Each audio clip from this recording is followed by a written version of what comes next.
नमस्कार। दुनिया बहुत तेजी से बदल रही है ना, और खबरें कभी-कभी काफी उलझी हुई सी लगती हैं। तो चलिए इस हफ्ते की जो बड़ी-बड़ी घटनाएं हैं, उनके पीछे का असली मतलब समझते हैं। तो इस हफ्ते ना कुछ ऐसी चीजें हुई जो देखने में तो बिल्कुल अलग अलग लगती हैं। एक राज्य का नाम बदल रहा है, एक नई एंटी टेरर पॉलिसी आ गई और स्पेस के लिए एक नया विजन। आखिर इनमें कनेक्शन क्या है? तो तैयार हैं? चलिए इन डॉट्स को कनेक्ट करते हैं और देखते हैं कि ये सब मिलकर आने वाले कल की तस्वीर को कैसे बना रहे हैं। ये बड़ा दिलचस्प होने वाला है। तो सबसे पहले बात करते हैं देश के अंदर हो रहे कुछ बड़े बदलावों की। मतलब नए नामों से लेकर नेशनल सिक्योरिटी तक यहाँ बहुत कुछ बदल रहा है। तो सबसे पहला और बड़ा बदलाव जो हुआ है वो जुड़ा है एक पहचान से। सोचिए, एक पूरे राज्य का नाम आधिकारिक तौर पर बदल रहा है। जी हाँ, यूनियन कैबिनेट ने इसकी मंजूरी दे दी है। और ये नया नाम है केरलम। ये कोई अचानक लिया गया फैसला नहीं है, बल्कि राज्य के विधानसभा काफी समय से ये प्रस्ताव रख रही थी। और देखिए, ये सिर्फ नाम बदलना नहीं है, इसके पीछे एक पूरी संवैधानिक प्रक्रिया होती है जो हमारे संविधान के आर्टिकल 3 के तहत चलती है। ये प्रस्ताव 2024 में ही आ गया था और अब जाकर फरवरी 2026 में इसे हरी झंडी मिली है। अच्छा, तो पहचान की बात हो गई।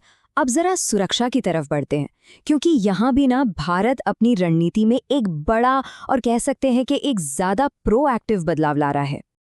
और इस नए आक्रामक रुख का नाम ही सब कुछ बता देता है। इस पॉलिसी को नाम दिया गया है प्रहार। तो ये जो प्रहार है, ये 7 पिलर्स पर खड़ा है। मतलब इसमें सिर्फ एक्शन ही नहीं है, इसमें प्रिवेंशन है, यानी आतंकवाद को रोकना, फिर जरूरत पड़ने पर तगड़ा रिस्पॉन्स देना, और हाँ, मानव अधिकारों का ध्यान रखना भी इसका एक अहम हिस्सा है। तो ये एक बहुत ही कॉम्प्रिहेंसिव स्ट्रैटेजी है। और ये जो अपनी पहचान को फिर से गढ़ने की बात है ना, ये सिर्फ नामों तक ही नहीं रुकी। राजधानी दिल्ली के बिल्कुल दिल में राष्ट्रपति भवन में एक बड़ा प्रतीकात्मक बदलाव हुआ। जहां पहले ब्रिटिश आर्किटेक्ट एडविन लुटियंस का स्टैचू था, वहां अब भारत के पहले और इकलौते भारतीय गवर्नर जनरल सी राजगोपालाचारी का स्टैचू लगाया गया है। तो ये तो हुई देश के अंदर की बात। अब जरा सीमाओं के पार देखते हैं, क्योंकि ग्लोबल स्टेज पर भी भारत अपनी पोजीशन को नए सिरे से सेट कर रहा था। और ग्लोबल स्टेज की बात करें तो शुरुआत करते हैं खेल से। दुनिया की नज़रें इटली पर थीं, जहां 2026 के विंटर ओलंपिक्स खत्म हुए। और यहाँ पर नॉर्वे ने एक बार फिर अपना दबदबा दिखाया। 41 मेडल के साथ वो टॉप पर रहा। उसके बाद अमेरिका और फिर नीदरलैंड्स का नंबर आया। चलिए अब खेल के मैदान से निकलकर सीधे टेक और स्ट्रैटेजी के मैदान में चलते हैं। यहाँ भारत ने एक बहुत ही जरूरी ग्लोबल अलायंस यानी एक गठबंधन में अपनी जगह पक्की कर ली है। भारत बना है 10वां देश जो इस PAC सिलिका अलायंस में शामिल हुआ है। अब ये है क्या? ये असल में अमेरिका की एक पहल है जिसका मकसद है सेमीकंडक्टर AI, मतलब जो फ्यूचर टेक्नोलॉजी है, उसकी सप्लाई चेन को सेफ रखना। और इसमें भारत का शामिल होना ये दिखाता है कि दुनिया में हमारी अहमियत कितनी बढ़ रही है। और ये जो स्ट्रैटेजिक पार्टनरशिप है ना, ये सिर्फ टेक तक ही नहीं है।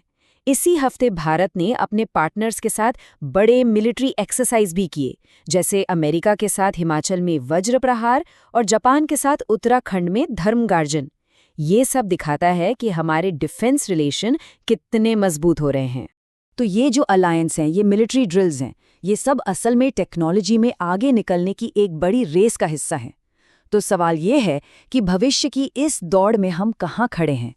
तो इसका जवाब हमें एक रिपोर्ट से मिलता है जो इसी हफ्ते आई। ये रिपोर्ट है AI यानी आर्टिफिशियल इंटेलिजेंस की ग्लोबल रेस पर। इस global AI brain race report के मुताबिक भारत 6ठे नंबर पर है, जो कि काफी अच्छा है, लेकिन ये भी साफ है कि अमेरिका और चीन इस रेस में काफी आगे हैं। वो पहले और दूसरे नंबर पर हैं। और टेक्नोलॉजी की बात हो रही है तो स्पेस को कैसे भूल सकते हैं? यहाँ एक जबरदस्त नए मिशन का ऐलान हुआ है जिसका नाम है मिशन दृष्टि। और ये कोई मामूली लॉन्च नहीं है। सुनिए, ये दुनिया का पहला मल्टी सेंसर पेलोड सैटेलाइट होने वाला है। और कमाल की बात यह है कि इसे बेंगलुरु का एक स्टार्टअप गैलेक्साई लॉन्च करेगा। ये सैटेलाइट AI का इस्तेमाल करके दिन हो, रात हो, बादल हो, हर हाल में जमीन की एकदम क्लियर तस्वीरें ले पाएगा। ये वाकई एक बहुत बड़ी छलांग है। और अंतरिक्ष से वापस धरती पर आते हैं। यहाँ भी साइंस में एक बहुत बड़ा काम आगे बढ़ रहा है। ये है लाइगो इंडिया प्रोजेक्ट। महाराष्ट्र में लार्सन एंड टूब्रो इसे बना रहा है और इसका काम होगा ब्रह्मांड से आने वाली ग्रेविटेशनल वेव्स को डिटेक्ट करना। मतलब हम यूनिवर्स के राज खोलने के और करीब आ जाएंगे। तो अब आप देखिए, ये सारी घटनाएं जो हमने देखी वो अलग अलग नहीं है। देश के अंदर अपनी पहचान को मजबूत करने से लेकर दुनिया में नई स्ट्रेटेजिक पार्टनरशिप बनाने और टेक्नोलॉजी में लंबी छलांग लगाने तक, ये हफ्ता ऐसी ही कुछ बड़ी और साहसिक पहलों से भरा था। ये सब एक बड़े बदलाव का इशारा कर रहा है। और ये सब हमें एक बहुत बड़े सवाल के साथ छोड़ जाता है। इन सभी तेज बदलावों को देखते हुए क्या लगता है, आने वाले साल में इनमें से कौन सी नई पॉलिसी या कौन सी टेक्नोलॉजी हमारी जिंदगी पर सबसे ज्यादा असर डालने वाली है? सोचने वाली बात है ना।